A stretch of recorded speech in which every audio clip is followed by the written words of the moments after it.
I know, who knows how we did that.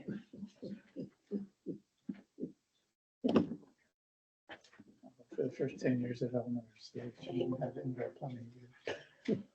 So I'd like to call our regular council meeting of Tuesday, June 11th to order, and we respectfully acknowledge that this meeting is being held on the traditional territory of the Coahuila people, Galakesa.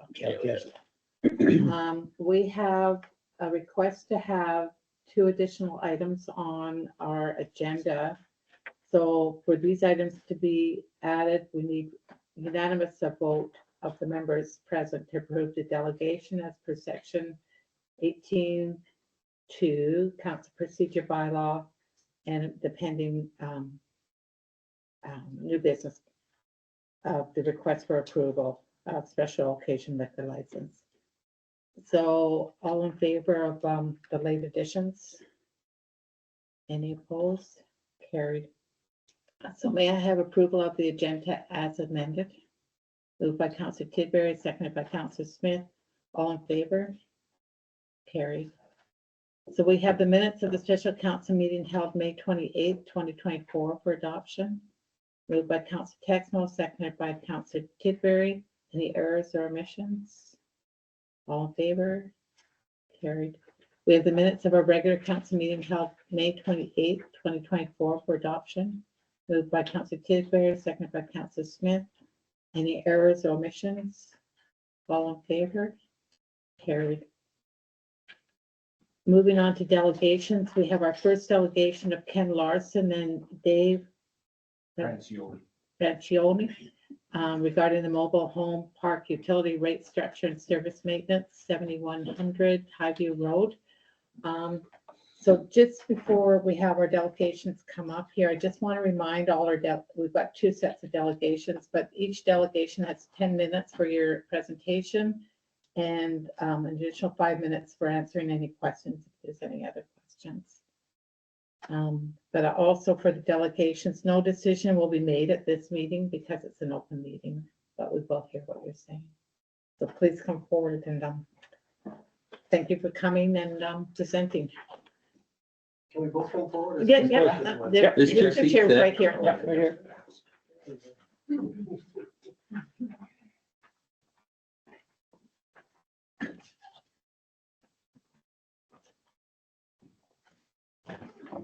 And now it's getting warm, right?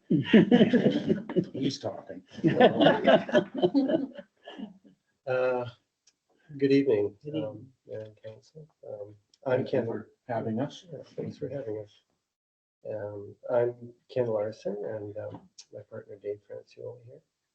And we been working together with the administration for a while now with respect to Highview Estates, and they've been very helpful in any of our projects, and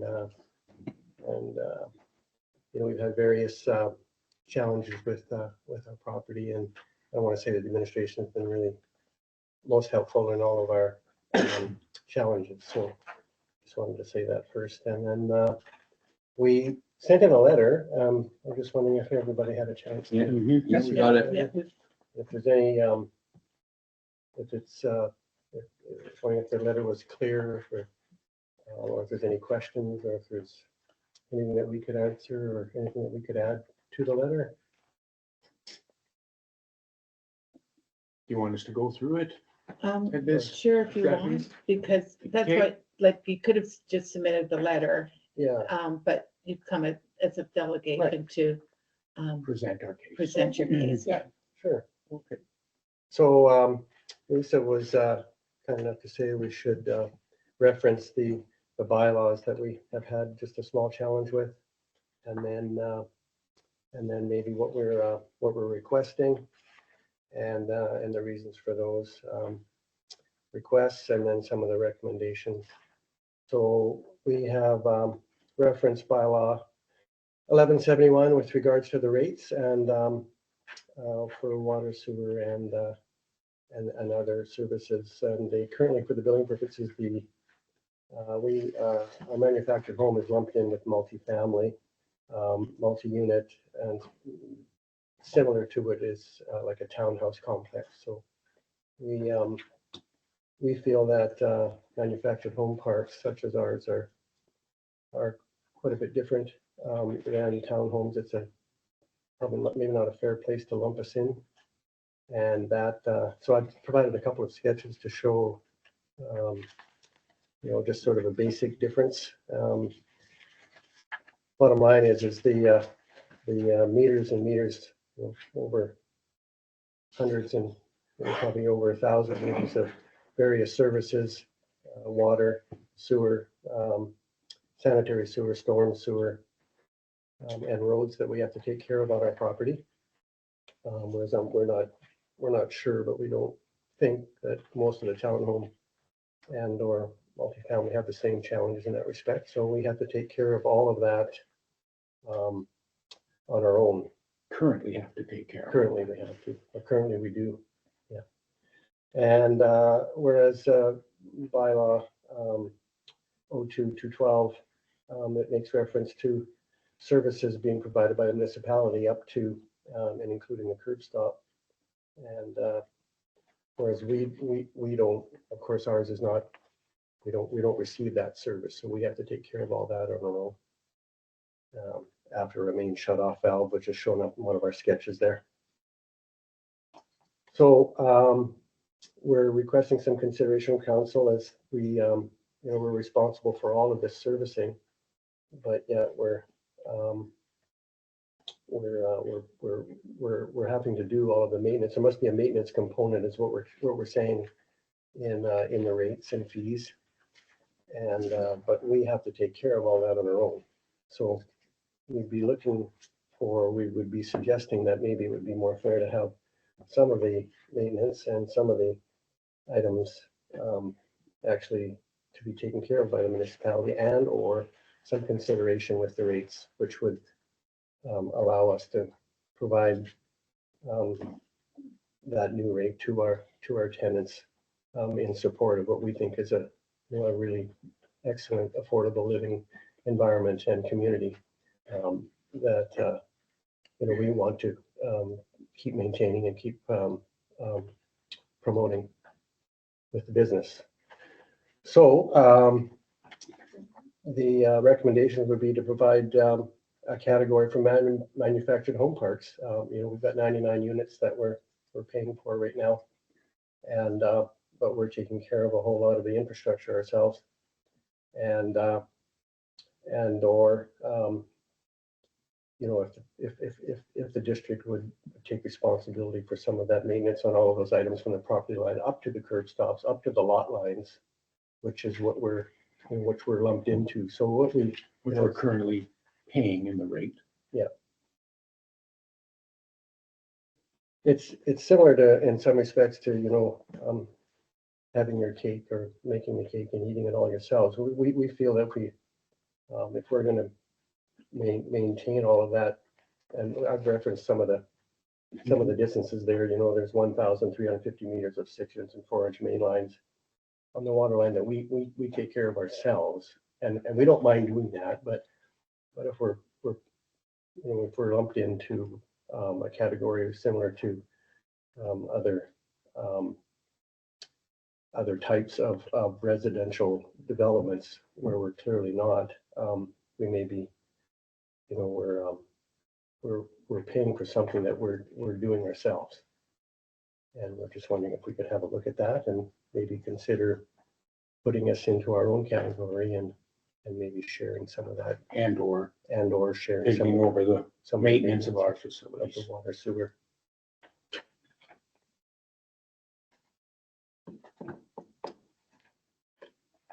Any Thank you. questions or? Yeah, any questions, council? I have a question. Well, thanks for bringing this to our attention, because it's certainly something that we have to look into. We've been following this for a number of years since we've been a municipality, and we do know that the trailer courts are on, except for the government trailer court that was given to the District of Port Hardy many, many years ago, back in the early 70s, I guess it was. Those are all private property, like your trailer courts on private property, right? Right. So it's When you owned say- by you. When you like- say private property, yes, it's our property, it's not the tenant's property. That's right, it's your property. So when we take all that into consideration, like we have other trailer courts here in our community that are the same.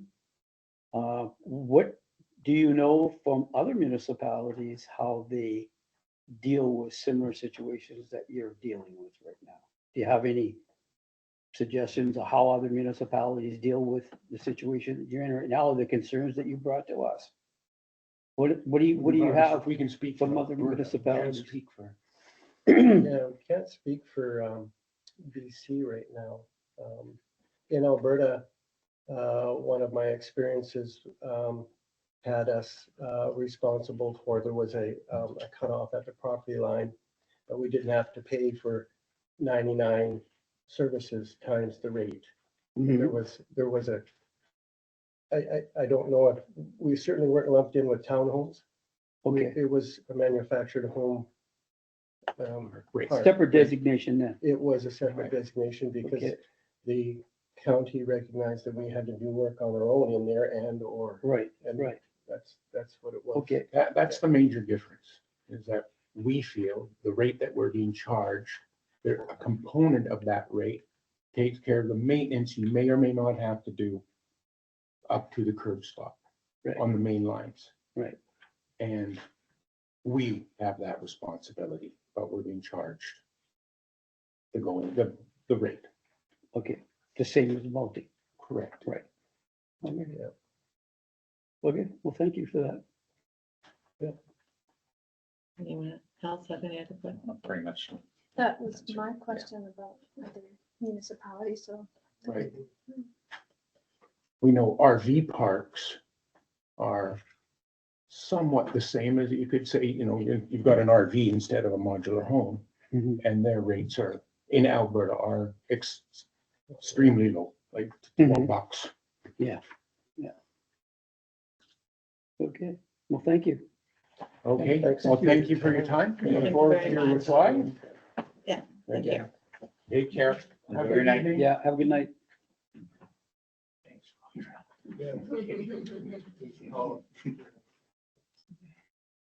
So we have our next delegation, Vassal Costs, property owner regarding concerns of District Port Hardy sewer regulation bylaw number 13-2009.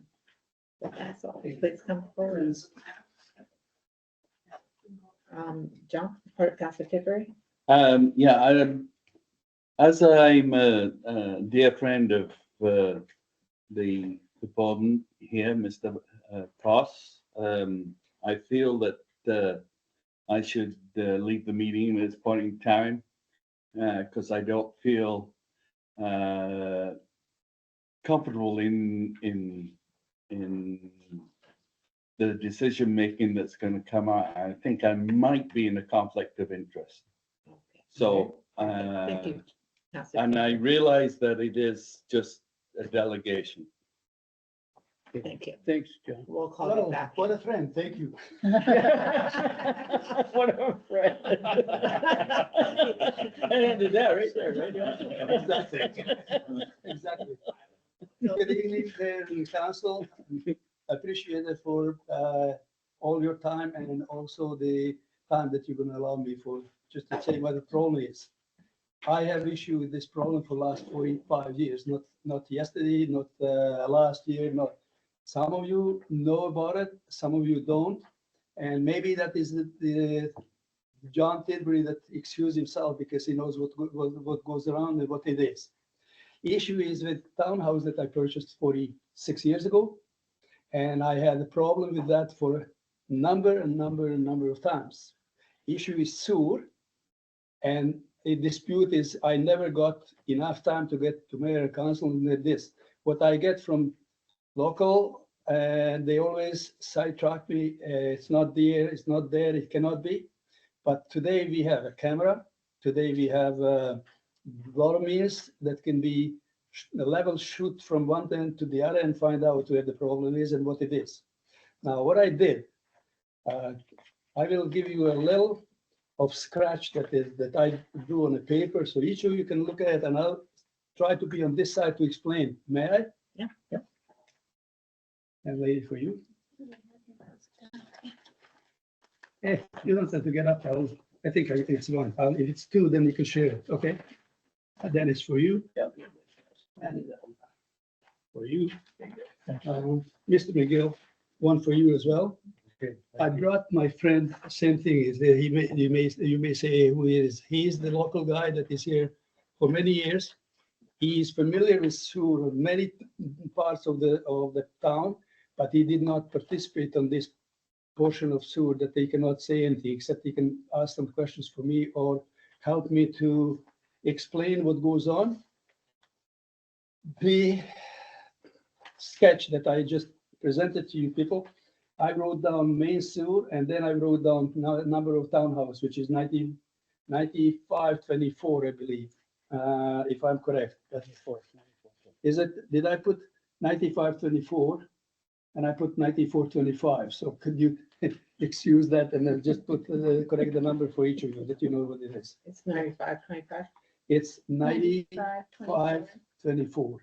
That's what, Okay, yeah, right, okay. 9524. Yeah. okay.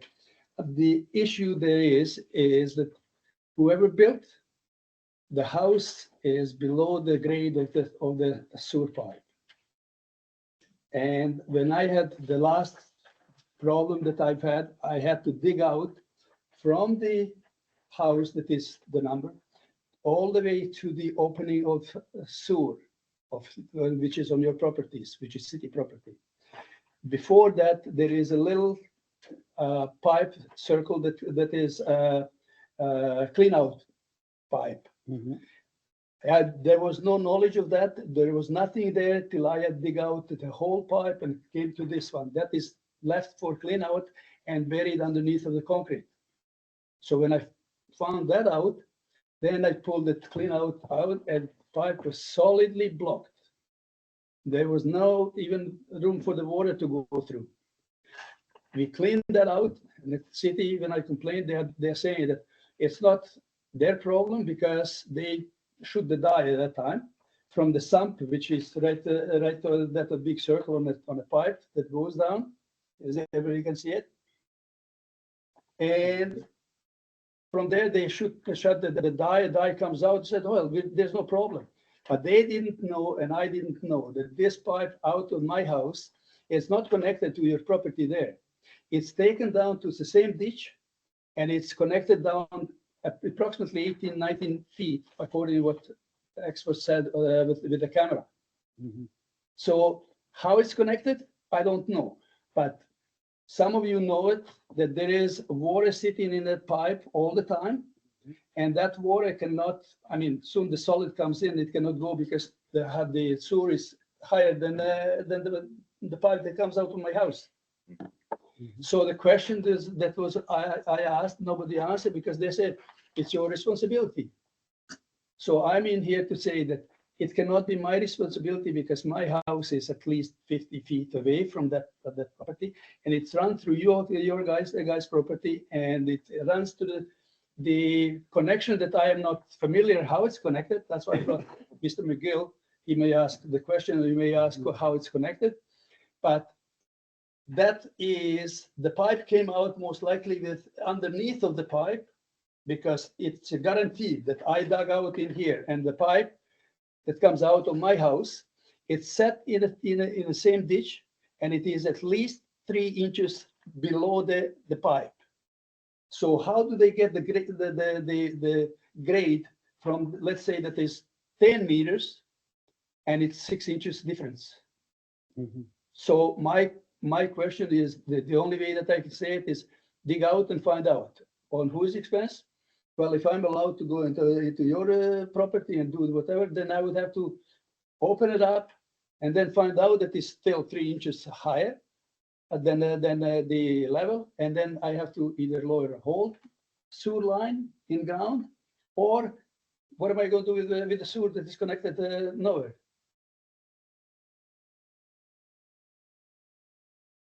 Mrs. Mayor, you follow? Do you need? I'm actually, the sewage is going somewhere, right? It's going in through the pipe. Yes. Yeah. It is, but what it does over the time, solid builds down to the entrance before it gets into the sewer pipe. And it is, if you wanted to call that I own this piece of property Mhm. and the pipe that comes out of my house, all the way down to, let's say, 18 or 19 feet, which I this is from the officials that they took a picture of the pipe and claiming that, hey, your pipe is now issue. But when they clean out my pipe from this point here that I have indicated, when they clean out, they did not present me a picture of what is it, how it's connected, and why the water is from this point here down to 3 or 4 feet. There is no water, but from there is a water. There is a deep in between in the pipe somewhere. So water sits all the time, and obviously solid builds in that pipe, and it takes time to fill out the pipe from the main entrance of the sewer to the distance of my house. Am I clear on that one, or should I? No, that's Yeah. clear. So what I did the last time, which was some other management and wasn't you under this, I had that issue. They came in, and I would say one of the councillors was there and saying that, okay, we'll clean out every year or so. Well, that was said and done. Whatever is done, it hasn't been followed for a year or so. And lately, last year and a half, I had a special major disaster. Now, that disaster I cleaned out, I paid for it, I did this, but pipe is still not fixed. That can happen anytime, tomorrow, next day, because nobody knows when that can happen. So I'm here in front of you to say that there is a problem there. I hope that we resolve it. And I'm hoping that that will be some decision made that would be how it's going to be resolved and how we're going to take it from there. I can take some questions about this. I know Dennis knows, but I can take some questions about this issue. Because I put lots of pipe in the ground. Do we know who put the pipe in originally? Well, it was a contractor, and I don't know who was the contractor for the district of Porari, but I mentioned the names out there. That time was Corvallis was the building inspector. The Ray Poggi was the civil engineer. Am I saying it right? Bob Krukol, I think he was one of the supervisors. Yeah. Which you can correct me if I'm wrong. Yeah. Somebody has received that pipe and made sure that is on a district side, and somebody approved it. With that approval, I have a problem for the last 40 years. And main thing is that I would like to have that resolved before then, The next 40, Before 40 years. before I go. well, the next 40 years. I just want to ask a question. Yeah. Just to make sure that I'm understanding this correctly, that I'm not missing something. The pipe between your house and where the district's property is, you've proven that that's not the problem. I will open it up for you. You can all come be witness. I did that already once because Yeah. the issue was we had so much of this going.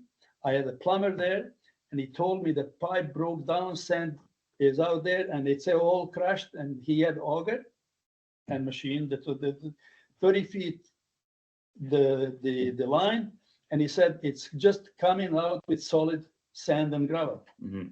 So I, instead of calling the bulldozer or calling the somebody for help, I grabbed the shovel, and it was me digging out the ditch all the way from my front of my house to find out where that is. Mhm. And when I opened this clean out there, I didn't know that it's there, but that clean out, Yeah. it's on my solid 4-inch pipe. Yeah. That clean out, you just rip it out and it came out. The pipe that comes out of the house was solidly blocked. There was no room, it was just full of water, nothing else. I'm guessing the clean out couldn't get blocked if it was coming back from that way. It has to be coming from that side. Up Okay. and in. At that Yeah. time, Bob Krukol was the one in charge. He came in and we had the words because he was, how can I do this? And another thing that I've had done, it was the line, the clean out line, which was just a solid piece of metal, Mhm. but it was 150 feet long. Somewhere in between 100 and 120 feet, I was hooked up to something that I couldn't pull like on the end of it was hooked on the end of the line. What did I hook? I don't know, but I couldn't get the line up. So he comes in and then he starts screaming, yelling at, hey, do whatever you want to. I'll get my truck, I'll rip out whole pipe. I said, hands up, and now you do whatever you want to. So that was the time that I had to do all this dig out, and I'm guaranteed that my line, there is no problem to this. And I haven't measured any slope on it either. I'm not expert on this. Is it a big slope or is not? I don't know, but I know that line that comes to under sewer line, it was at least, I'm guessing it, in between 2 and 4 inch lower than what your main sewer is. So, but my guess is there enough slope for those 18 or 20 feet from one end of the clean out here that is that they were shooting the dye to this end of the street? This is in front of my property, so it's there. The cover is there. So is this one on the street. So it's easy to prove that, and it's easy for me to open this again. It will cost you not much. All of you to come and witness that everything is out from the house. My guess could be that they built the house below the grade. So in other words, if this is your house and it's trying to get up to the sewer up Mhm. here, So they couldn't do it. That's why they came out right down to the bottom of the sewer. See, that is exactly the way it would be. But the pipe is straight and comes out and goes under in the whatever sump you call it. There's no sump. So what they do, they just put elbow, switch the elbow down and went down to the sewer. They went down the road to try and get that grade down into where they could tie in where it was somewhat lower. You are some correct. sort. I get it. Okay. okay. Answers my questions. I just have one question. You may not be able to answer it, is how are all the other houses tied in? If They're yours, tied in straight. but not into the pipe that you have going No, down no, no, into, no, into no. the main? They have their own, and they are all, for some reason, they all have because this last accident, nobody was flooded except me. And the reason that I'm suspecting that they couldn't achieve the grade, so they either came underneath of the pipe, or hook up to the pipe, or they may come on the side, but then if they have to come on the side, they will have to lift up the end, hook it up on the side and say, okay, here it is. But they're not showing you this distance that I'm saying, that it's bowing and it's building the solid. Mhm. Okay.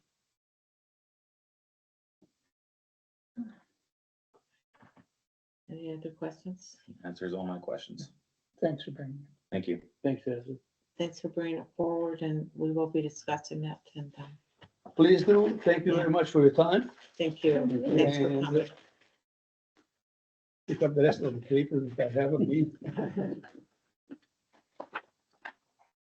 Thank you. Thank again. you. Thank you. Thank you. Thank you. Have a good night. Thank you for being patient. I didn't hear you saying you too. Night, Have a good night. Good night. night. Good night. Good night. See you later. Good night.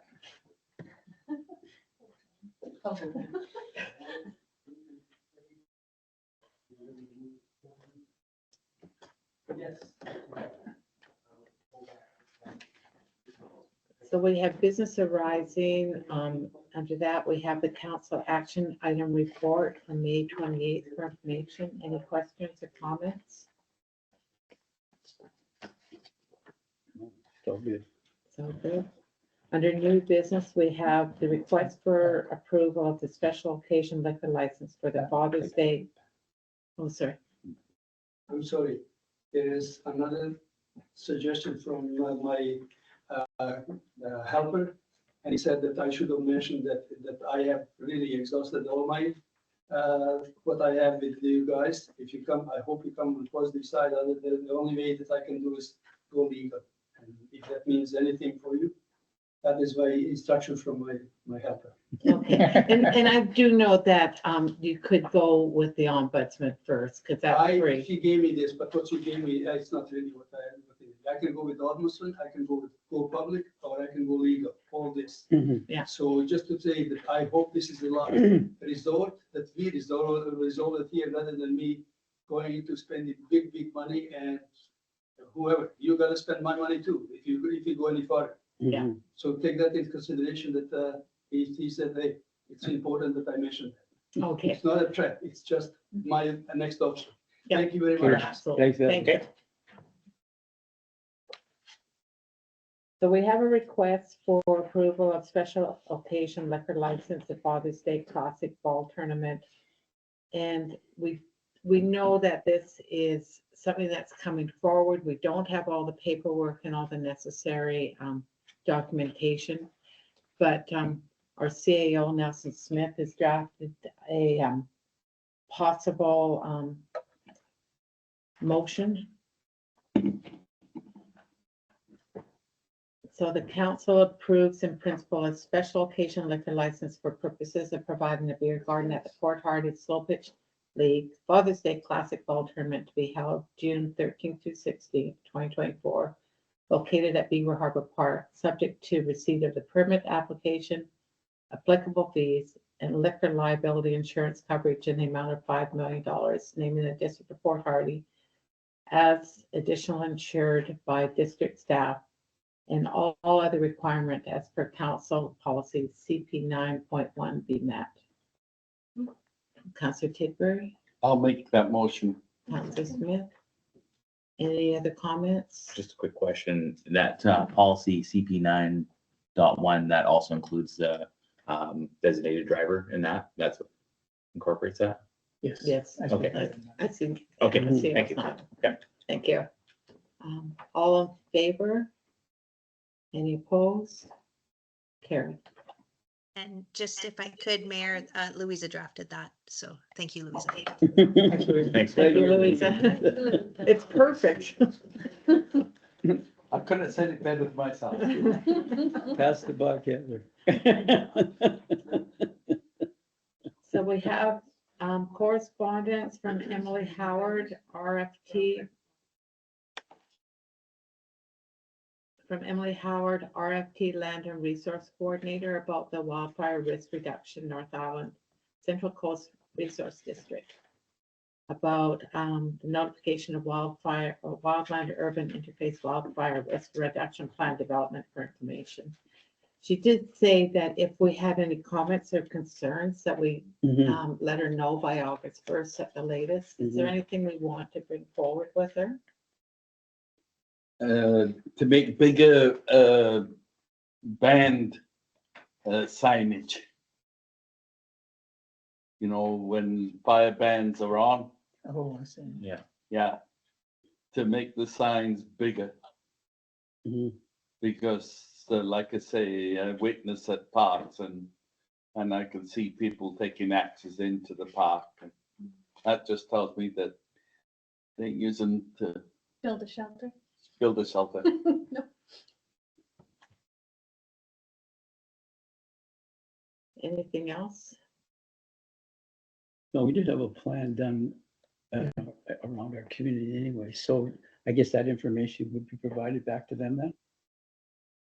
CAO Nelson Smith. So our community wildfire protection plan has been submitted to the province, both renditions of it. So we have had it updated as of 2023. It was renewed. I would like to highlight that there is funding available for fire smart coordinators through the province that is available. And at this point in time, the district didn't have the capacity in order to run that with, especially with the need in other areas of the province that are in desperate need of those positions. We didn't want to compete in the first round as well to get those when we know that there's other places that need them. But one other suggestion could be using the Alertable app that the province is already using to pass out information on fire bans rather than just on the regular emergencies, but getting out that information. So that could be another suggestion besides signage, because that'll also grab not just people that have provincial phone lines, but anybody who happens to be visiting during those periods of time when those alertable notifications are sent out. Mm-hmm. Great, good suggestion.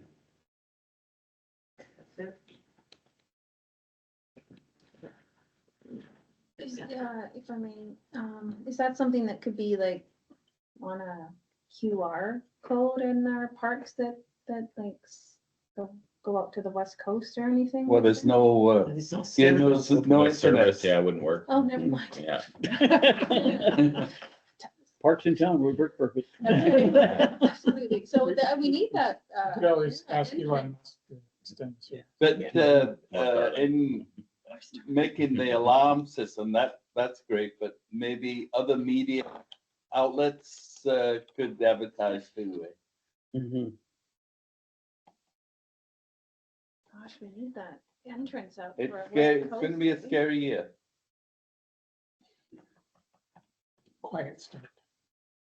I don't know if the rating has gone up from low to moderate. Right at the sign, right coming into town, it's gone up to moderate. So even though it's raining, it's going up.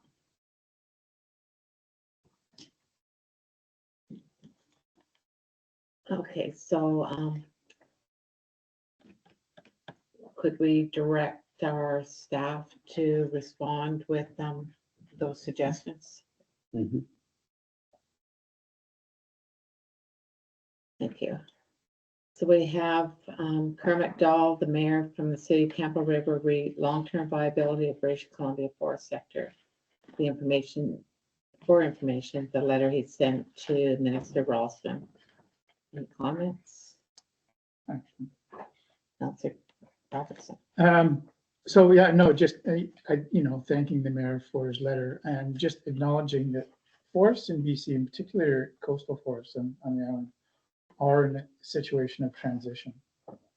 And a lot of what's happening now is recognizing more First Nations input and involvement in decisions and in benefits from the forest. And so it's going from a system of TFL to more of a shared open system. Now that's probably encapsulating a little bit too much, but the TFL system of ownership of TFLs was brought forward probably 100+ years ago. So that's beginning, that ownership model is beginning to transition, and you see companies like Western entering into agreements with First Nations. They have done so with the Guanai project and the Namgis, and they're working on one with Quatsino as well, which is a lot of TFL 6. And that was the long intro into saying, I think one of the areas that we can look at, that we have looked at, and where we actually have partnered with First Nations in the area with Kogios and with Quatsino, is our community forest. And we have before, and I believe we should, and I think it's a model of cooperation into a resource that is fundamental to the North Island and to us. And that we should continue to make that point with government, with Minister Ralston, and that one of the ways that that can be successful for all of the communities on the North Island is to see an increase in the annual allowable cut for our community forest, because it is such a brilliant example of cooperation and benefits flowing into the community from resources that are harvested in our area. So that was my tirade, and I think, the forests are in transitions. The agreement hasn't been officially signed yet. So I think We've been talking.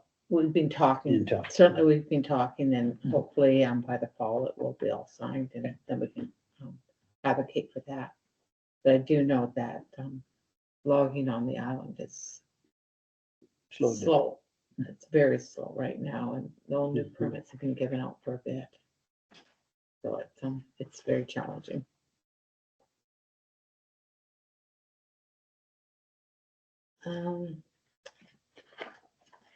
The next item 3, from Leslie Dick, the 2024 Port Hardy Reigns Executive, Port Hardy Volleyball Club, and thanking us for our sponsorship for their 3 teams that went down, and how appreciative it was. And it was so nice that they sent a letter of thanks and pictures of the 3 teams. And, Oh, nice. Yeah, that was very nice. and one of the teams are provincial champions.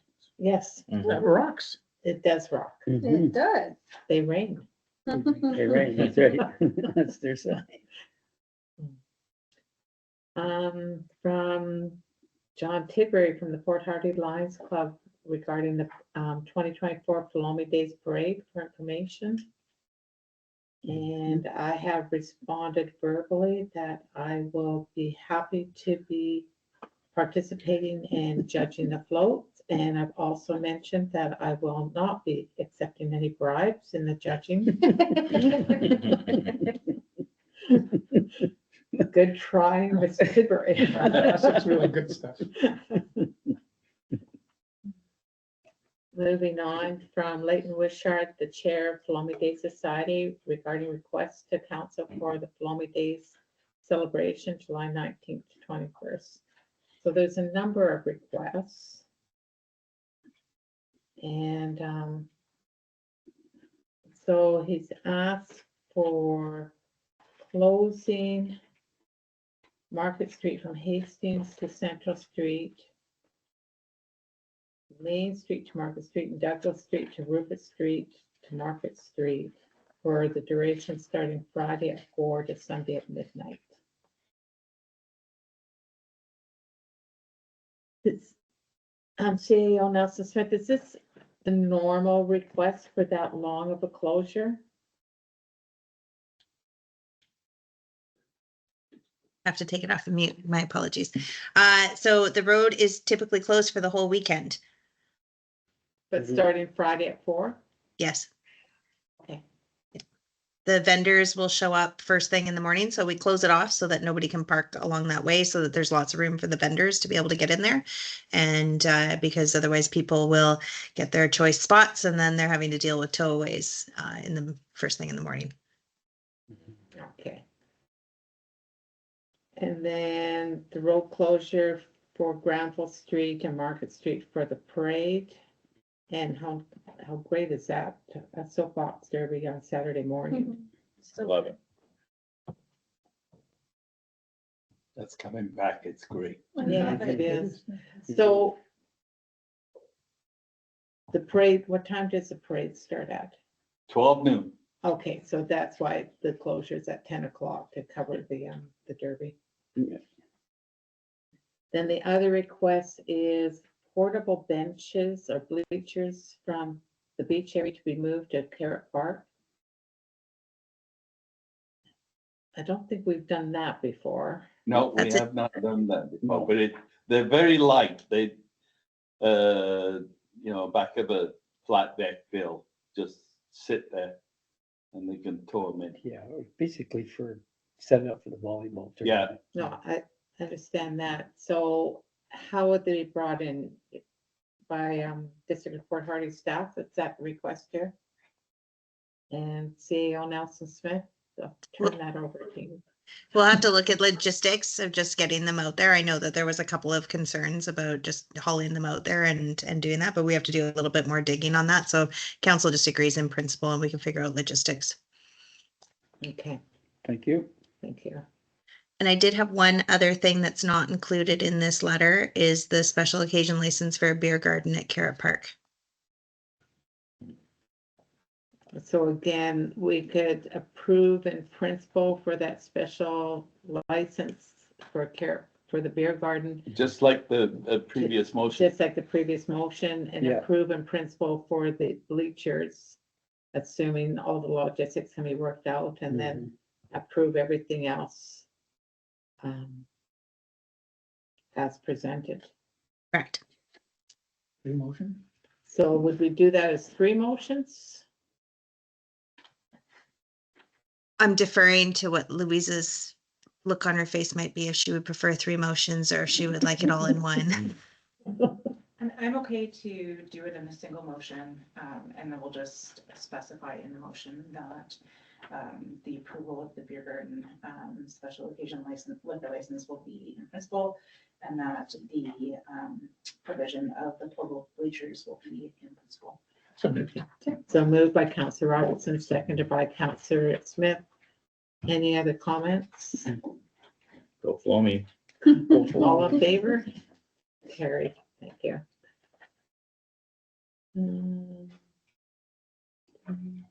So I see we've got the BC Wildfire Service exemption application, and I know that the chair told me they said it's been approved, but we didn't get a copy of the approval. Do we need that, a copy of the approval at some point? I see we're missing a part of that form. The one that I fill out. Oh, I didn't realize that that was also needed to be included as Yeah. part of the request. Okay. Yeah.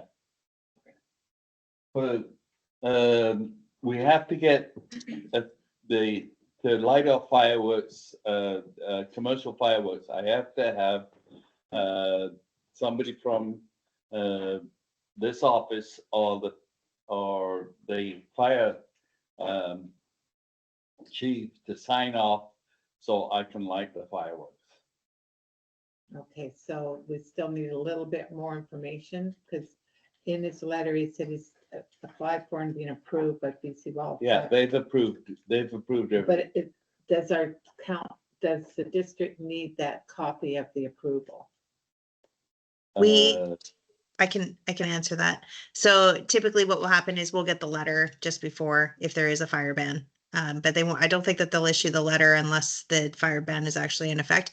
So if there was, because their fire ban exemption or their exemption would also be subject to whatever happens to be happening currently. So they put in the application in order to make sure that it's going to happen. But of course, we won't get it until closer to the event. Because let's say that there's a event that might be happening that might preclude that, Mhm, such as a wildfire event close by. Right, mhm. I thought that. Yeah, thank you. Okay. And then Counselor Tidbury still has to have some, something else included in this from the Yeah, fire chief. there's one form. Okay. Oh, she's doing it right now. Oh, Okay, and like I say, and before I can buy the fireworks, I have to have that form signed by the district okay. or the fire chief. Mhm. And it has to be approved by us.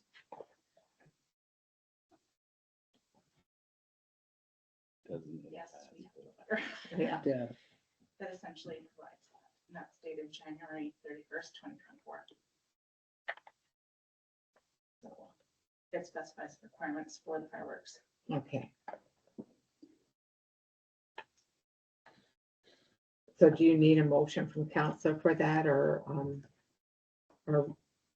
just as long as you've got that paperwork, that's what you need? I think as long as we have Oh. the paperwork, go ahead, sorry. Go ahead, Heather. Or- I was just Yeah, gonna I'm say not- that normally it's just an approval at council to have the fireworks in the event. And then I usually take care of the paperwork portion with Councillor Tidbury, Okay. So Or I just- flamethrower. you need a motion to approve having the fireworks pending approval from BC Wildfire and the local, making sure all the paperwork's done Yeah. here.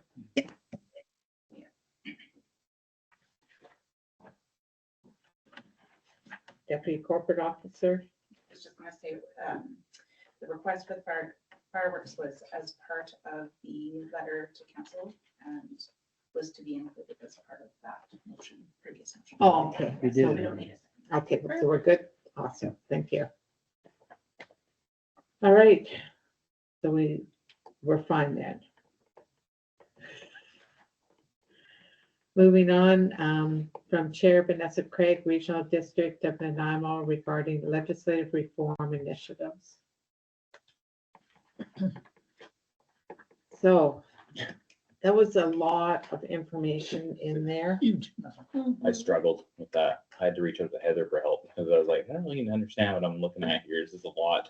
It's a lot, and it would have been nice if it was a bit of a clearer Mhm. letter. I think what she's looking for is a letter of support Yes, Yeah. for legislative reform, yeah. and it's given us No. a mock reform initiative. So, Yeah. It's just a, I don't know, what did Heather explain to you? Basically said that like their policy, they're super outdated for Yeah, the RD. Yeah. And we, like the local government had theirs completely changed about With. See, we- local- with, yeah, yeah. See, they're under the Local Government Act, we're under the Community. That's Charter, right, yeah. So there's a difference, right? Yeah. When you're reading it, you're saying, oh, this has got nothing to do with this, this is all RD stuff, but they want a letter of support from the municipalities to continue doing what they're doing. Heather, she got her hand up. Although if I could, Mayor, one of the things to just keep in consideration is that there are portions of the Local Government Act that also apply to municipalities, that being planning and land use. That whole section applies to municipalities, and then everything to do with elections. And while they did reform some portions of the Local Government Act over the last couple of years, they haven't actually done a full overhaul of the entire Local Government Act like they did with the Community Charter, which is now very outdated. It's 22 years old, 21 years old now, since it's been updated. So I think in terms of the Local Government Act, it definitely needs to be brought up to a current standard. Regional districts are governed in a very different way than municipalities and have very limited powers, but yet they have so much land base and so much responsibility that they're kind of hampered. So legislative reform would also mean some benefits to the municipalities as well going forward, and it would help to support our initiatives should we be willing to work with the regional district on certain things, but also update that planning portion, which, as we know right now, they're currently piecemeally updating some of those planning sections, and it really needs to be done in a more fulsome way. So that's just my 2 cents. Thank you. thank you. Go ahead. Councillor Robertson? Yeah, I have a few things. I mean, I agree that the act is way out of date. I don't think it's been changed, but other than informally, I mean, at one point, area directors could name their own replacement. I still I can't. They remember still that. can. Yeah, so that definitely needs to be addressed. Yeah. And instead of having unelected people Yeah. sitting and voting on chambers, so that's an issue now. I haven't seen it come to the head, but anyway, there's a number of things that I agree with Heather that are in desperate need of change.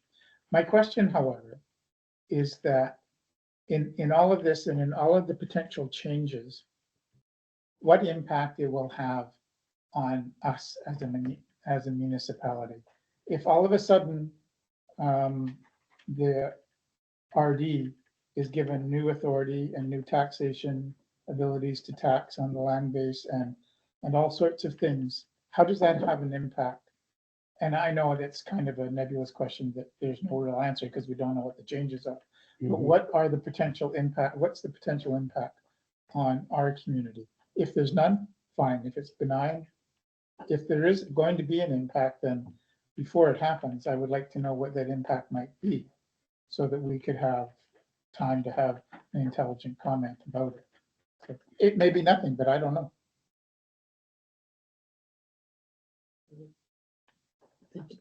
You don't have a response. Sorry, I saw a bunch of hands go up, so I wasn't sure if I was going to be called upon I could see that Councillor Robertson was looking right at me.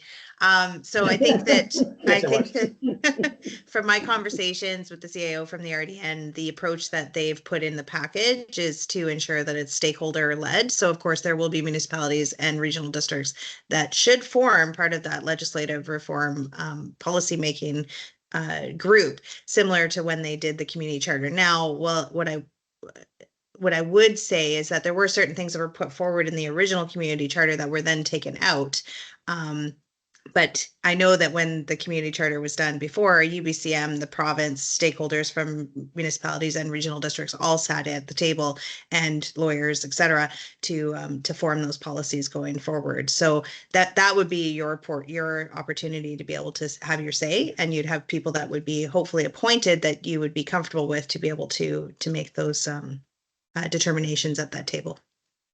Good point, thanks. Thank you. Mhm. Counselor Dugas?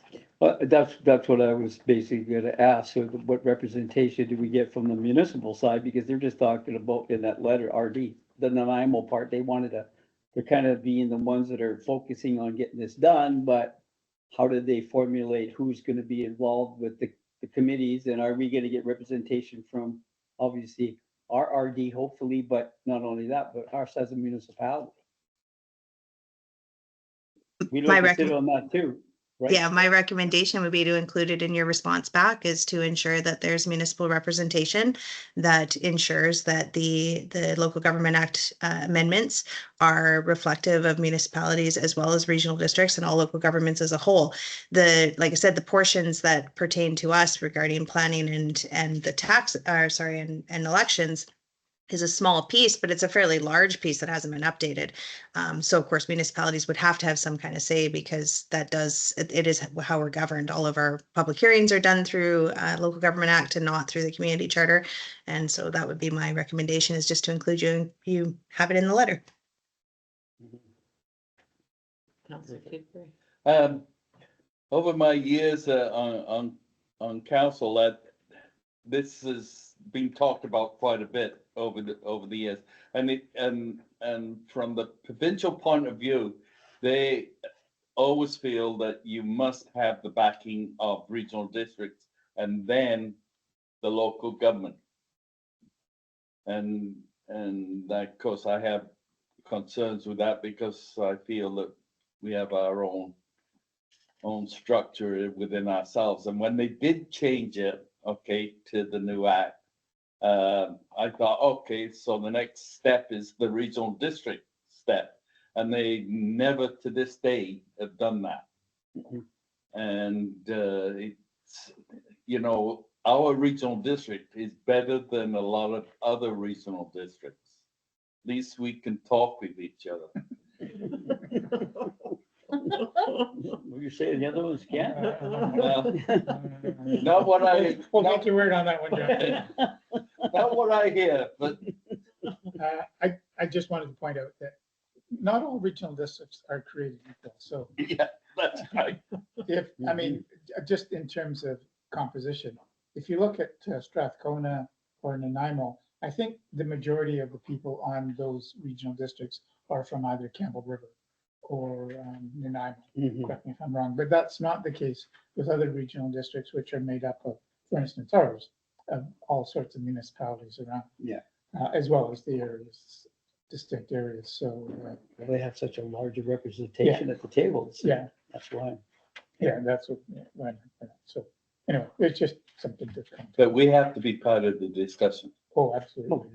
So in other words, you're in favor of, I'm in favor. Oh, I was going to be in favor of referring it to staff for using this as the base, but a letter of support that would take into consideration some of the things that were brought up in discussion here.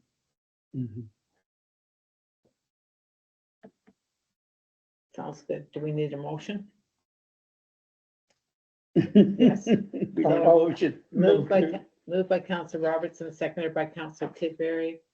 All in favor? Any opposed? Carried. Thank you. Thank you. We have our draft minutes of the Emergency Planning Committee meeting held May 27th for information. Any comments? It was a bad time. It was a bad month insofar as everybody was away. Oh, Okay. We have our draft meetings of the Committee of the Whole held May 28th, 2024 for information. Any comments?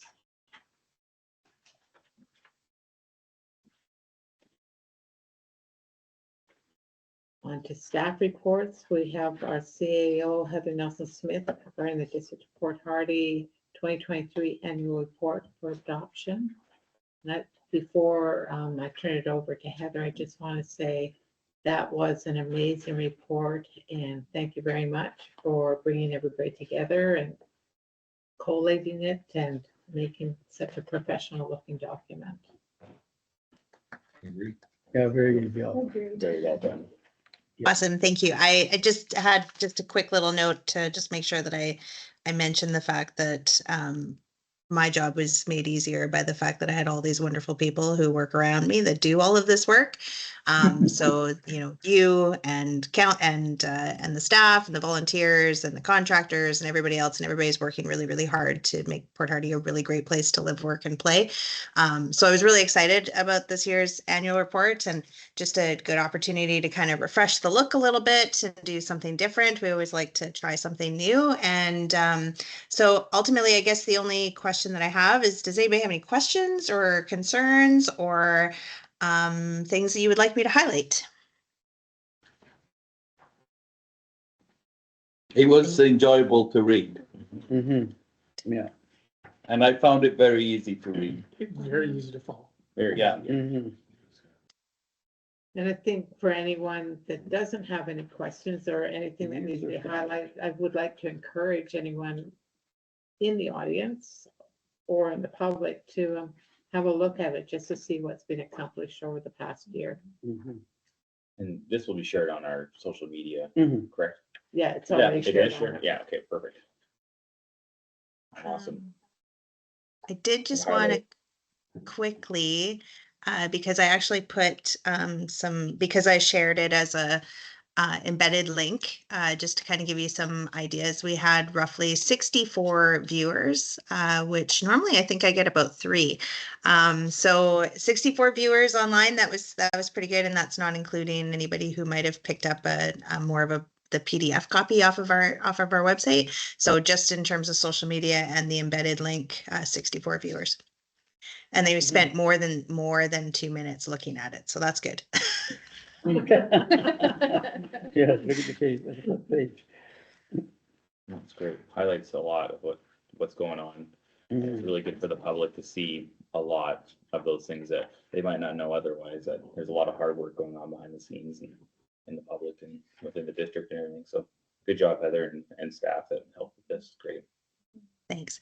I did want to just mention too, we added in a new section, and thanks to Norma for helping me through the finance section as well, is we just kind of gave a breakdown on how municipal taxes work. So one of the things when we ran that public engagement session back in the fall, one of the things we really kind of liked was it told you how much money you were actually spending. So just based on your average home in Port Hardy, we kind of broke it down on what it costs annually to live in Port Hardy and then daily to live in Port Hardy and what you're paying for each one of those services throughout. So just kind of giving you a bit of a snapshot.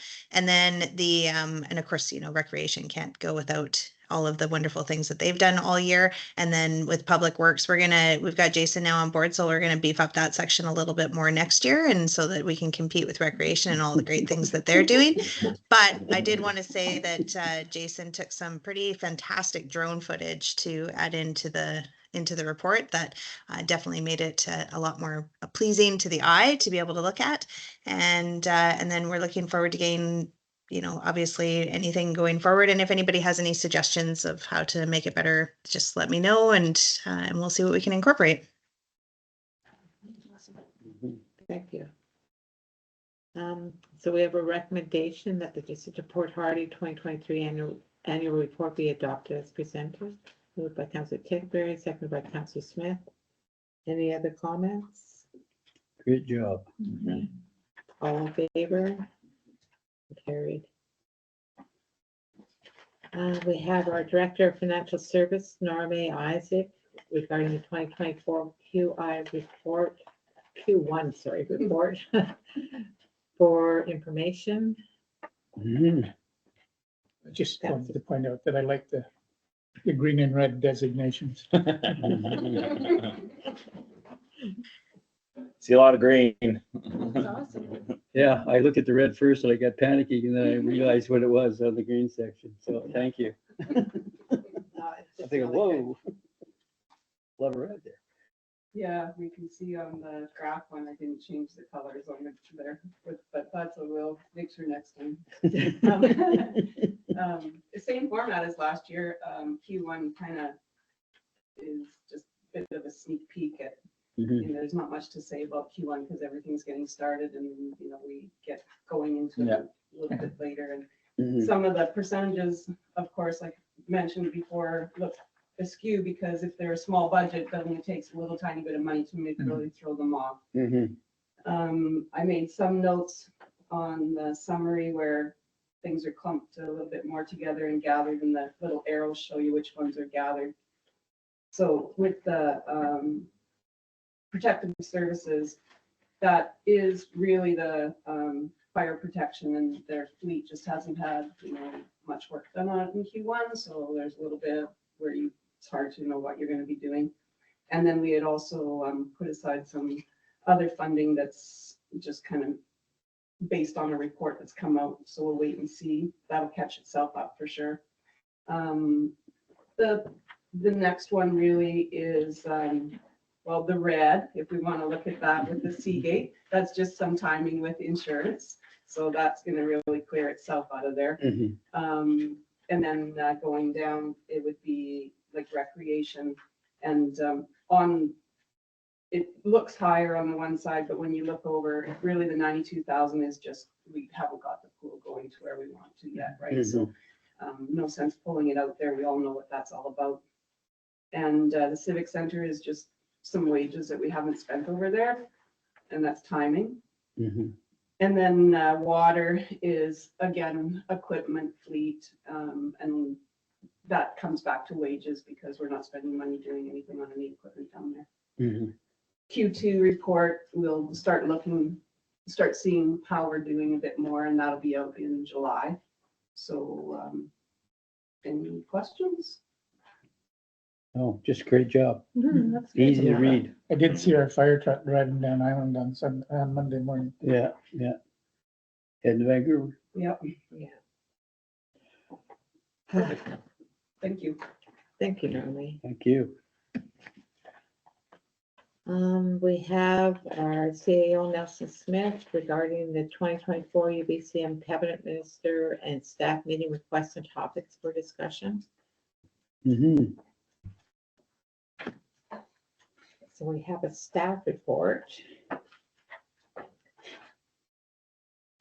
And so when a few of us met with staff about upcoming meetings, and they're due soon. And so these are ones that we came up with, which are down significantly from last year. And so just want to know if this is fine with council, or if you have any additions or requests. And I know that, That didn't, what was it? I know, Jenna wanted to. Yeah, I was just add gonna something. say- Oh, sorry. so I know that Councillor Dorwood had sent a message asking about a meeting with the minister responsible for agriculture with regard with support for food production, the blue economy, and possibly more after consulting with stakeholders. Mhm.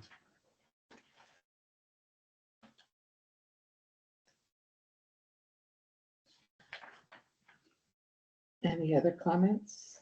Well, I got a comment, and the only comment is, probably none of these are gonna be around in December. Yeah. Oh, and we were totally aware of Maybe that. election. We're totally aware of that, and we talked about that as well, but their staff are gonna be around, and as well, their deputy ministers are gonna be around. So any of the new ministers will, Deputy ministers change. Oh, Often changes. true, but, you know, if we Yeah. don't, It's tough. You have to go on the concept that maybe they'll hang around. yeah, Mhm. and take Mhm. note. Yeah. Yeah, Mhm. They all go into caucus anyway, so. yeah. No, we talked about that too, and it's like, well, if we don't go and advocate, Yeah. True, very Exactly. true. we'll not get anything, but if we go They- and advocate and the minister's back and They won't think we love them.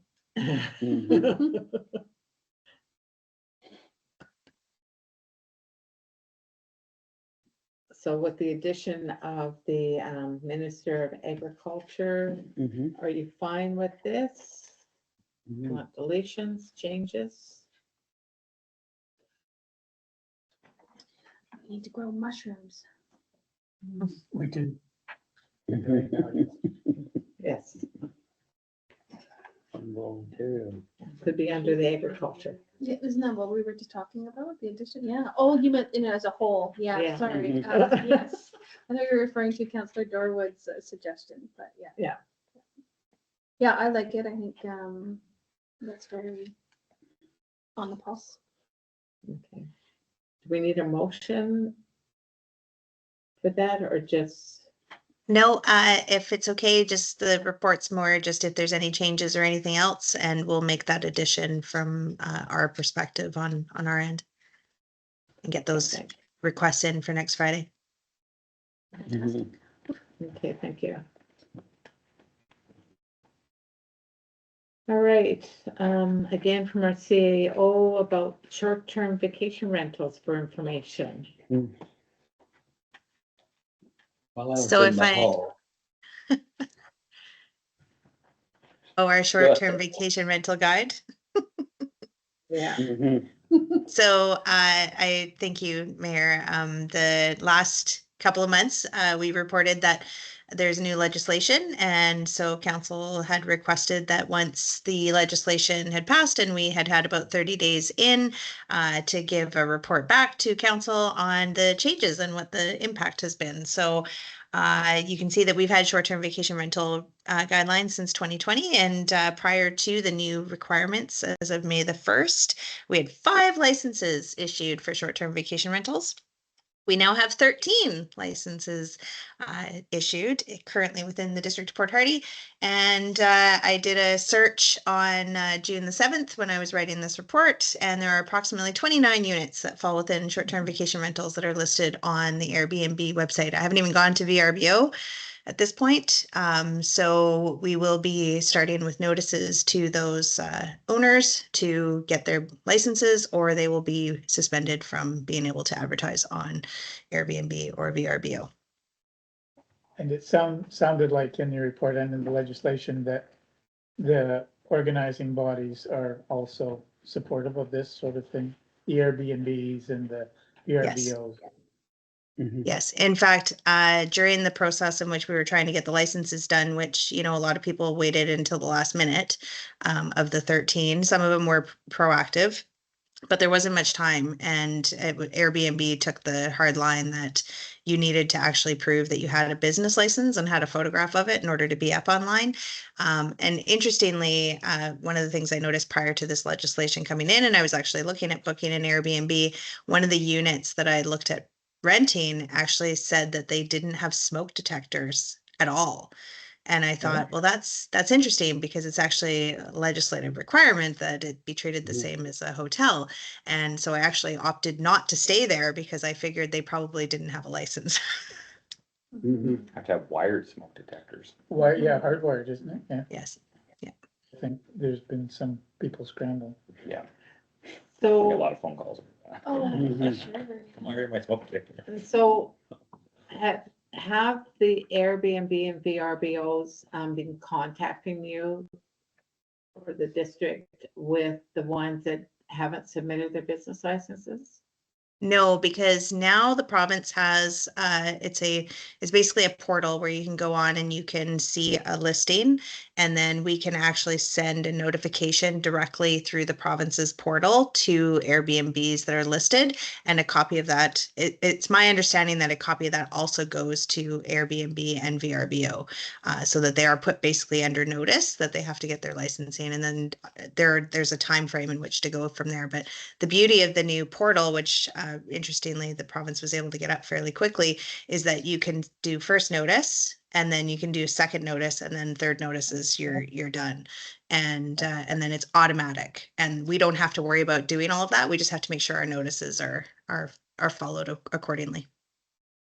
Okay. Interesting. Mayor? So what's the time frame for that, Heather? With regards to 1, 2, and 3?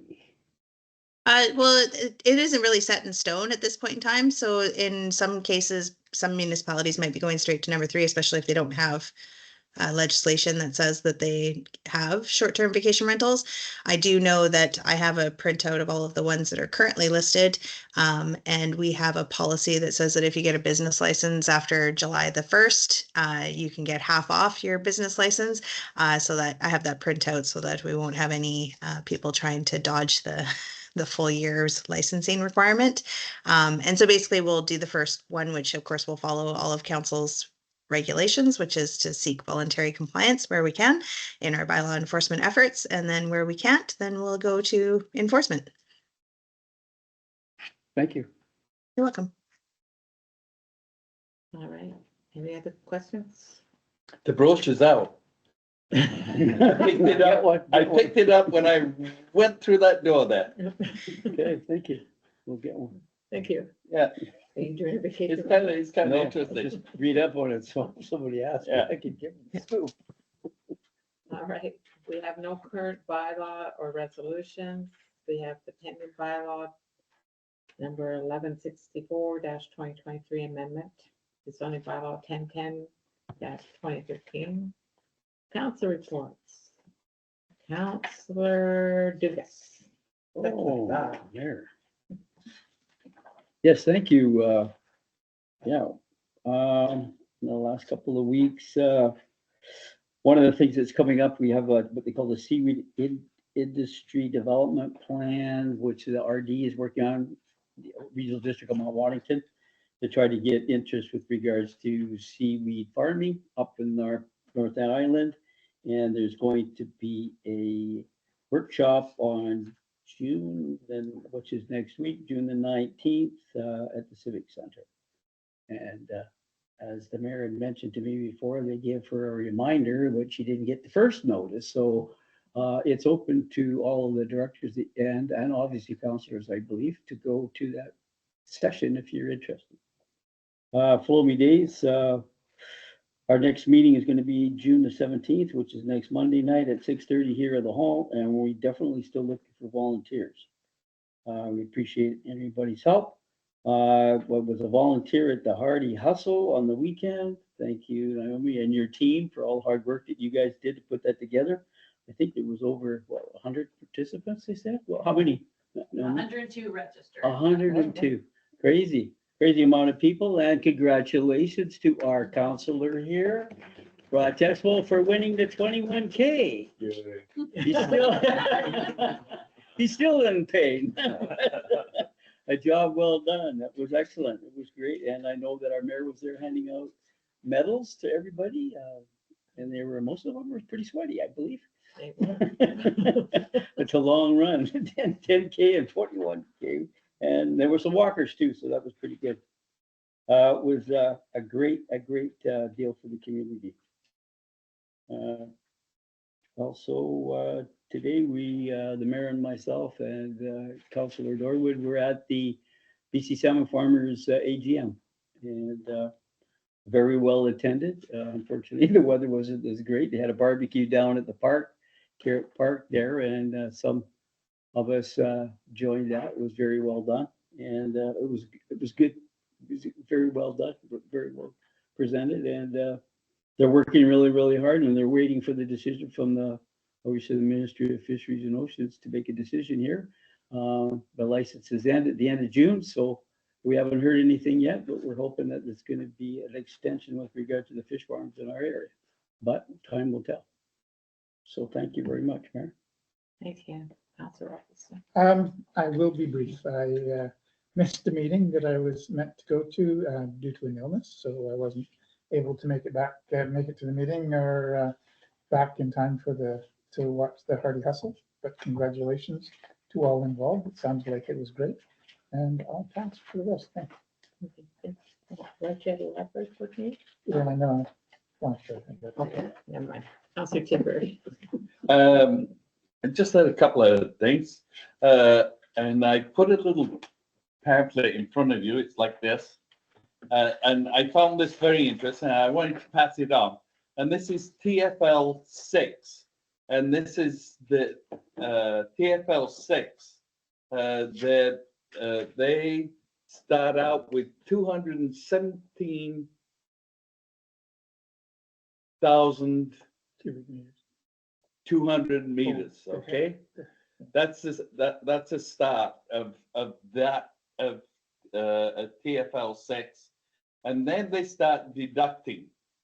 And that's a list of the stuff that they start deducting from that figure. And eventually you end up with 121. Just about 121, 120 Annual hectares. cut. Annual cut. Hectares of land available for that. That's available. Yeah. So in there, you know, non-productive areas, Mhm. and they look at wildlife Mhm. areas. They look at old growth and the whole 9 yards. And I just thought it was a kind of an interesting little fact sheet. The gentleman that presented this, he was really good. And maybe sometime down the way, we could get somebody like him to come and do a presentation. Mhm. Because he explained all these different areas that why we cataloged that. Mhm. That was one. And then on Saturday, while you were hustling around, I was on my way to Holberg, and I took a whole whack of seniors with me, and we went to the field, to the wind farm. We looked at the wind farms, and we had lunch at the Ibis, and we went up to the base and looked at the memorial plaques up there, and give them a history of the North Island the best I could. And we're hoping to plan a few more trips in the future, just like it, because it went over really good, really good. All the girls, they just loved it. Mhm. Just girls went? And some guys went Oh, too. okay, good. He didn't like it. But don't listen to them. Oh, okay. I just thought I'd throw that in there. Yeah, I only listen to the people that Enjoyed it. enjoy it. But we had a good laugh, and The road was, and the road was good. and the road was good. Yeah, we didn't lose anybody on the trip, and we didn't overdo our brakes, But and that's about it. That's for me. Thank you. Councillor Smith. Yeah, it was a busy weekend for our community. Pride, they did their kickoff Pride event for June, and it was a tie-dye event where t-shirts that people could go and do for free. So they had over 50 people doing that, but competing, of course, with the carnival, which that was actually really great. I had so much good feedback as well, just from families that went, even special needs children. They were given such great care and attention from the workers that they got bracelets for the whole weekend, and their caregivers or parents or whoever was with them got one as well, and priority front of the line access. Just really a very different carnival this year, I felt, for the kids, really children focused. Really neat. I really enjoyed it. Was surprised. And then, of course, Hardy Hustle, I too volunteered. What a great event. And Louisa as well. Well done on shaving off so much time from your last year's event. That was it was really awesome. And then, of course, our farmers market too was that weekend. So there was a lot going on in our little community on the weekend, but nothing big to report other than a great weekend for our community. Councillor Texmore. Yeah, I'm kind of reiterating what everyone said. The Hardy Hustle is great, so thank you, Naomi and rec staff and everyone from District of Port Hardy that helped out, all the volunteers and organizers.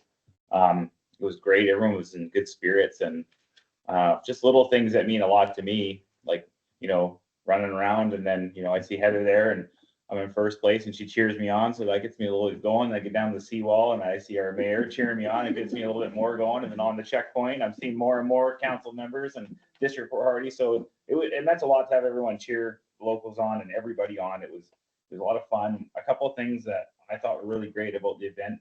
That it's little, but like the fact that you guys had Gatorade this year is huge. I don't think people really realize how important Gatorade is when you're running, and especially long distance like that. It has calories in it and sugars to help you keep your energy levels up. That was huge, big time. So that was great. The people at the stops were awesome. Everyone was, high fiving. The racers were high fiving each other.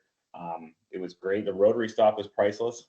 It was loud running by there, but it was good. It's funny. They were banging on the drums and encouraging you. I loved that it finished at Carrot Park. That was great. I loved that. Not that I hated the hill last year, but I hated it now. I wasn't the region. I thought it was great that it finished there. It's just a great place to finish there. It's kind of a central area. It's flat.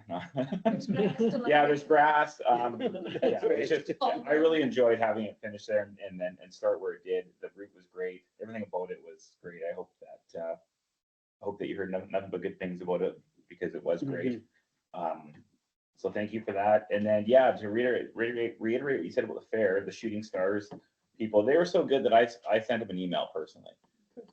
They were so good with the kids. Like, I don't know how many operators that were just like, I'm bringing Reed there, and they were just so welcoming and friendly. One guy because Reed just loved this one ride, he just kept going back and forth. Like, he literally brought Reed in, gave him a big hug, and walked him through the ride and everything. Like, it was just super kid orientated. Everyone was really good. They were really clean. Everything about it was great. And the reason why I wrote them was just to say that, just so you guys know, your staff members or everyone they had there was so good with the kids and family orientated. Everyone had a great time that I seen, and that we hope you guys come back. Yeah. Right. And it sounds like they will be coming back. These guys are different than what have come in the past. Yeah. What I've heard. So it'd be great. Well, actually, they have come in the past. Have they? Okay. Yeah. I've been working with them, so. Yeah, they're great. I hope they come back. That was awesome. And I know it was kind of shorter notice than that with the soccer tournament and stuff, kind of made it a bit more difficult. It was a kind of a rush thing. Yeah, so hopefully they come back, and then it's not a weekend, there's a soccer tournament. But that was great. I thought, it was awesome to have such a big busy weekend. There like was that. sun. Yeah, and it's sun at the fair. So it was a good time. So that's it for me. It was a great weekend. I really enjoyed myself, and my family did too. And it's good for Fort Hardy. So thank you to everybody again for the Hardy hustle. And it's great. Next up, Foamy Days. Yeah.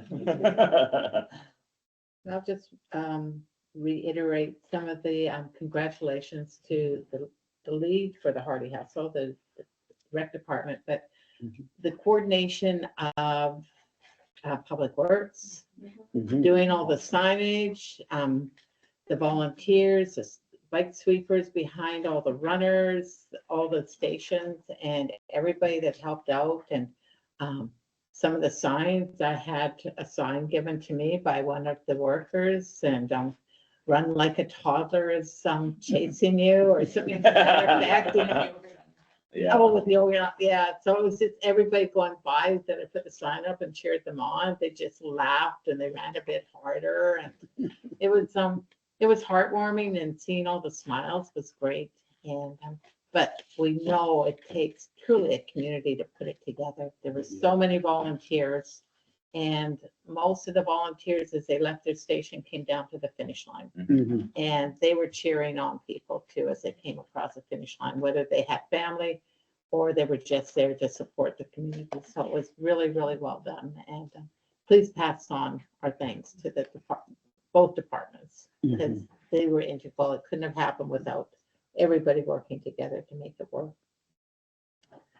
I went to our community forest AGM, had an update on that, and hoping to have the sign on, the official sign on of the Quetzino band and the Quagga band by the fall. So we will be able to advocate more for more level cut. Went to the ICE meeting talking about finances and different projects, and that's moving forward. And I think as council, we should talk about maybe putting in a project proposal, but we'll get some of our other projects on the go, and then we can go forward with that. Went to the Vintest Learning Council meeting, talking about the different programming and advocating for more healthcare programming up here. Right now, it's all grant oriented. Mhm. And if I have a chance at UBCM, I'll meet with the president of North Valley College again and advocate. Had coffee with the mayor event, and although it wasn't well attended, the people came and brought forward some really good ideas and good points. And so it's very casual and it's very nice to meet people on a very casual basis and have them come in here. And I don't know if people know, but on, I think it's Saturday, there was a portable mole check. Yes, he was some in. Yeah, Yeah. checking moles, like for cancerous moles, and it wasn't actually, I thought it was checking moles, but it was more giving a risk assessment for you to take to your doctor about any concerns that you have and what to look forward and stuff like that. But yeah, that was kind of interesting. There was lots of people going in and had 10 minutes with the nurse and I'm pretty sure people would pay me not to take my shirt off to check the moles in my back. she didn't check them all. She would tell you what to look for. And yeah. So that's it for me. Oh, and so, the Culturally Supportive Housing Society, I've been having lots of meetings with them as well. And that's plugging away. That's good. So information and announcements, we've got a number of different things coming up. So June 14th, Garden Day, World Elder Abuse Awareness Day, National Indigenous Day. So Did you hear anything? the 21st is grad at the high school. So there's so many people gradding at the high school this year on the 21st. Oh, right, that's Friday, right? Yeah, has 60 kids in the graduating class. I think we're up there too, aren't we? It's pretty high. Yeah, I was surprised to hear the numbers there were this year. Yeah. Somehow I've gotten on to the grad social media page. So I see all the updates and it's just like, holy moly, there's a lot of kids.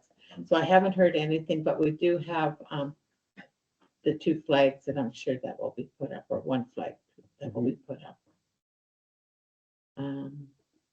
Then our next council meeting and for Hardy Pride Day on June 29th. Do we have no notice of an in-camera meeting? Motion to adjourn. Councilor Tidbury had his hand open. Any questions? The letter to yourself, Mayor, from the province for the wildfire risk reduction plan development. They have a map of the Crown land. Mine's on the map near my place with them.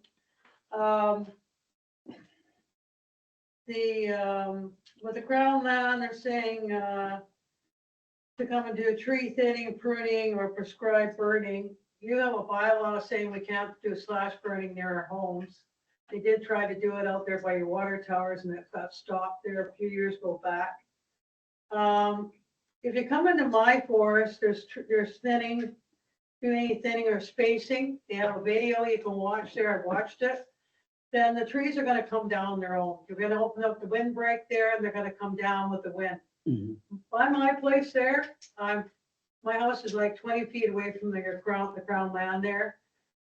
And we get over 80 mile-an-hour winds, southeastern winds, and the trees go sideways.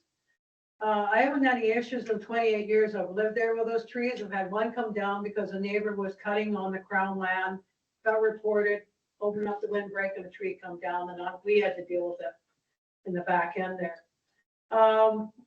What's going on near my place at the moment, the last month, that could cause a fire. And I have phoned Heather a couple times about this in the past. Going up, there's a Forest Service road that's past Camelot, and ATVs are going up there off the road and riding back there. Now what's happening beside my place, literally beside the house, I've seen them for the last month, ATVs going by my place. And they're maybe 20 feet from my front yard. Now, you know, exhaust pipes from the ATVs causes the heat up, they can cause friction, and then you got a fire happening. And who's liable for this? You guys, us, or whatever? You know, there should be a gate put up.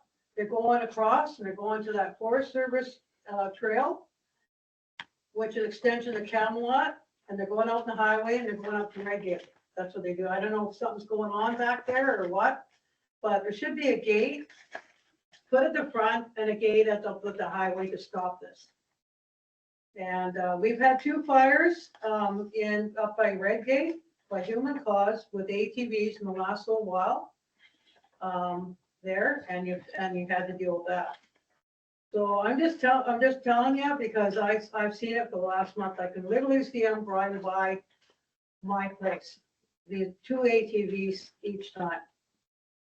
So yeah, and that's what caused the fire. Those exhaust pipes, they're going over the logs on the ground. They're giving them the throttle to get the rest of the ATV over the logs on the ground. I'm seeing that. And that throttle is hot and it can cause a fire. So it's Crown land, I'm aware of that, but this stuff, if you want to ride your ATV, go out in the Holberg Road.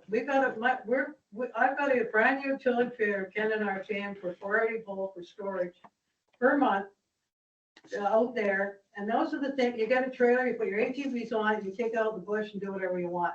Not by a residential house area on Crown land. You're not supposed to be doing that. Okay? There's a place to go take your ATVs and ride them, and you're putting our house at risk. And if they come in and do tree thinning or spacing near my place, those trees are gonna come down their own. And like I said, they're taller than my house and I'm right there. And I haven't had any issues with those trees. And also there's an eagle's nest there. There's birch trees in the middle of this Crown land beside my place that they're registered with the Ministry of Forest to protect it for the eagles there. And the blue herons come there and perch on those trees also. Plus the species of birds on the red list. I brought it to your attention November 2022, and the government, 26-page report I did, that the birds I get, because they're coming there, it's old growth forest to the habitat every summer. And I get that Western Screech owl comes every summer and hangs out there in my place. They're a protected species on the red list with both governments. So anyways, I have an appointment with my own government official coming to my house. They can see what I got there and where I live. So I'm not gonna rely on you guys to do it for me. I'm gonna do it. Okay? But my husband said tonight there will be no spacing or thinning out because it's old growth forest. The trees are too big. They can't do that. So he's in the logging industry. He's been 48 years a logger. And he knows what he's talking about. Okay? Okay, So thank I you. just bring this to your attention because there's other people live around there with the ATV thing happening at the moment last month, and they could start a fire. And then you guys are gonna deal with the situation here, okay? Right? Thank you. Thank you. Okay, Bring it thanks. to our attention. Sean? Yeah, I love all the information I get coming from the meetings. I do have a question.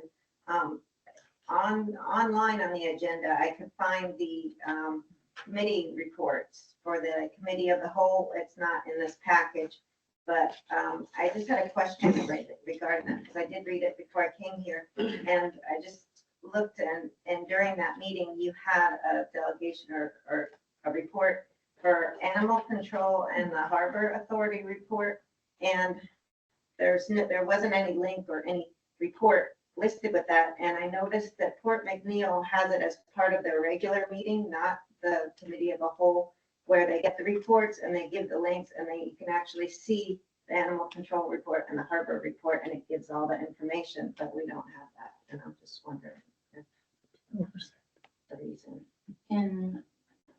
Pardon me, are you referring specifically in the minutes, having links to the? Yeah. reports? Oh, okay.